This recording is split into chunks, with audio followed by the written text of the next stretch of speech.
മേലൂര് നമ്മൾ മഴയെ ഡാൻസ് കളിച്ചും കൈകൊട്ട് കളിച്ചും പാട്ടുപാടിയും നമ്മളെ മഴയെ തോൽപ്പിക്കാനുള്ള ഒരു പരിപാടിയാണ്.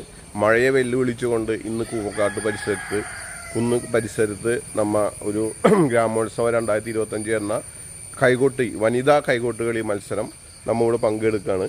അപ്പോൾ ഇവിടെ നമ്മുടെ സിനിമാ മേഖലയിലും രാഷ്ട്രീയ മേഖലയിലുള്ള പ്രമുഖരൊക്കെ ഇവിടെ പങ്കെടുക്കുന്നുണ്ട്. അപ്പോൾ എല്ലാവരെയും ഈ വേദിയിലേക്ക് വീണ്ടും ക്ഷണിച്ചുകൊള്ളുന്നു. അപ്പോൾ എല്ലാവർക്കും ഈ പരിപാടി നടത്തുന്ന കമ്മിറ്റിക്കും അതിൻ്റെ ഭാരവാഹികൾക്കും എല്ലാ വിജയത്തിനും വേണ്ട എല്ലാ ആശംസകളും നേരുന്നു. ഇപ്പോഴൊന്നല്ല, കുറേ നാൾ മുമ്പ് ഞാൻ നമ്മുടെ തന്നെ ഇവിടെ നാട്ടിലൊരു ചേട്ടൻ ചോദിച്ചു, നമ്മുടെ ഈ മേലൂരിന് എന്തുകൊണ്ട് മേലൂര് എന്ന് പേര് വന്നെന്നുള്ളത് ഞാനൊരു ചോദ്യം ചോദിച്ചു. അന്ന് ആ ചേട്ടൻ എൻ്റെ ഉത്തരം പറഞ്ഞതെന്ന് വെച്ച് കഴിഞ്ഞാൽ മേന്മയുള്ള ഊര് എന്ന് അർത്ഥം വന്നതാണ് മേലൂര് എന്ന് പറഞ്ഞു. ഈ മേന്മയുള്ള ഊര് എന്ന് വരാൻ കാരണം ഞാൻ നോക്കിയിട്ടെന്ന് വെച്ച് കഴിഞ്ഞാൽ നമ്മുടെ മേലൂരിനൊരു പ്രത്യേകതയുണ്ട്. എന്ത് കാര്യം ഉണ്ടെങ്കിലും നമ്മുടെ മേലൂര് എല്ലാവരും സഹകരിച്ച് എന്ത് കാര്യം നടത്താനും നമ്മുടെ മേലൂരിലത്തെ ആൾക്കാർ റെഡിയാണ്. അപ്പോൾ അതുകൊണ്ടാണ് എനിക്ക് തോന്നുന്നത് ഈ മേന്മയുള്ള ഊരായിട്ട് നമ്മുടെ മേലൂര് മാറിയത്. അപ്പോൾ നമ്മുടെ പിന്നാൾ മേലൂർ ഫുട്ബോൾ കളി നടന്നു, നമുക്ക് എല്ലാവർക്കും അറിയാവുന്നതാണ്. നമ്മുടെ മേലൂർ എല്ലാവരും ഒത്തൊരുമിച്ച് നടത്തിയൊരു ഫുട്ബോൾ കളിയാണ്. അത് വമ്പൻ വിജയമായിരുന്നു. അപ്പോൾ അതൊക്കെ നമ്മുടെ മേലൂരിൻ്റെ ഒരു പ്രത്യേകതയാണ്.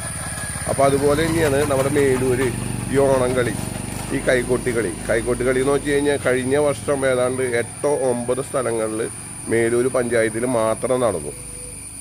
അപ്പോൾ എനിക്ക് തോന്നുന്നു ഈ വർഷത്തെ ആദ്യത്തെ കൈകൊട്ടി കളി നമ്മുടെ മേലൂർ കൂവക്കാട്ട് കുന്ന് ആണ് നടക്കുന്നത്. ഗ്രാമോത്സവം 2025 അഖില കേരള വനിതാ കൈകൊട്ട് കളി മത്സരം എന്നാണ് ഇവർ ഇതിൻ്റെ ഹെഡിങ് കൊടുത്തേക്കണേ. അപ്പോൾ നമ്മുടെ പ്രമുഖ സിനിമാ മേഖലയിലുള്ള കുറേ പേര് ഇതിൽ പങ്കെടുക്കുന്നുണ്ട്. അപ്പോൾ ഇന്ന് 4 മണിക്കാണ് ഇവിടെ സ്റ്റാർട്ട് ചെയ്യണേ. അപ്പോൾ നമ്മുടെ ഈ തൃശ്ശൂർ ജില്ലയിലാണ് എനിക്ക് കൂടുതലും ഈ കൈകൊട്ട് കളി ടീം ഉള്ളത്. അപ്പോൾ തൃശ്ശൂർ ജില്ലയിൽ തന്നെ ഏകദേശം 8ഓളം വനിതാ കൈകൊട്ട് കളി ടീമുകളാണ് നമുക്കിതിൽ പങ്കെടുക്കണേ. അപ്പോൾ നമുക്ക് ഇവിടേക്ക് എല്ലാവരെയും ഞാൻ സ്വാഗതം ചെയ്യാണ്.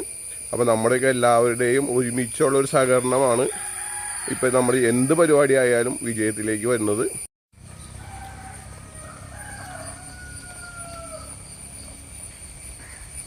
അപ്പോൾ നമ്മുടെ മേലൂർ ജംഗ്ഷനിൽ നിന്ന് പാലപ്പള്ളി റോഡിൽ ഏകദേശം 2 കിലോമീറ്ററാണ് ഈ കൈകൊട്ടികളി മത്സരം നടക്കുന്ന ഈ വേദിയിലേക്കുള്ളത്. അത്യാവശ്യം ഇവർ മഴയാണെങ്കിലും എല്ലാവർക്കും നിൽക്കാനുള്ള രീതിയിലൊക്കെ എല്ലാ സജ്ജീകരണങ്ങളും ചെയ്തിട്ടുണ്ട്. ഓക്കെ, അപ്പോൾ ഈ ചർക്കപ്പടി എന്നുള്ളൊരു ജംഗ്ഷനിലാണ് ഇപ്പോൾ ഈ കൈകൊട്ടുകളി ഇവിടെ സംഘടിപ്പിച്ചേക്കുന്നത്. ഗ്രാമോത്സവം 2025